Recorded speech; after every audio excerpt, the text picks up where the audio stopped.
പ്രായപൂർത്തിയാകാത്ത പെൺകുട്ടിയെ മൊബൈൽ ഫോണിൽ അശ്ലീല വീഡിയോ കാണിക്കുകയും ലൈംഗിക അതിക്രമം നടത്തുകയും ചെയ്ത 21 വയസ്സുകാരനെ 6 വർഷം കഠിന തടവിനും 40,000 രൂപ പിഴയ്ക്കും വിധിച്ചു. തിരുവത്ര ഏസിപ്പടി സ്വദേശി നിസാമുദ്ദീനെയാണ് ചാവക്കാട് അതിവേഗ സ്പെഷ്യൽ കോടതി കുറ്റക്കാരനാണെന്ന് കണ്ടെത്തി ശിക്ഷ വിധിച്ചത്. പിഴ അടയ്ക്കാത്ത പക്ഷം 4 മാസം കൂടി അധിക തടവ് അനുഭവിക്കണം.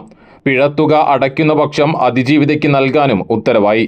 2023 ജൂൺ മാസത്തിലെ പല ദിവസങ്ങളിലായാണ് കേസിനാസ്പദമായ സംഭവം.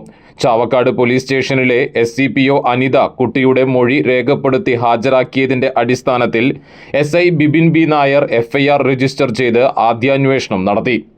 SI സിസിൽ ക്രിസ്ത്യൻ രാജ് തുടരന്വേഷണം നടത്തി പ്രതിക്കെതിരെ കോടതിയിൽ കുറ്റപത്രം സമർപ്പിച്ചു. SCPO സന്ദീപ് കേസിന്റെ അന്വേഷണത്തിൽ അന്വേഷണ ഉദ്യോഗസ്ഥരെ സഹായിച്ചു. പ്രോസിക്യൂഷന് വേണ്ടി 12 സാക്ഷികളെ വിസ്തരിക്കുകയും ശാസ്ത്രീയ തെളിവുകളടക്കം 20 രേഖകളും മുതലുകളും ഹാജരാക്കുകയും ചെയ്തു. പ്രോസിക്യൂഷന് വേണ്ടി special public prosecutor advocate Siju Muttath, advocate Nishasi എന്നിവർ ഹാജരായി. വിസ്താരവേളയിൽ liaison officer CPO A Praseetha കോടതിയിൽ പ്രോസിക്യൂഷൻ നടപടികൾ ഏകോപിപ്പിച്ചു.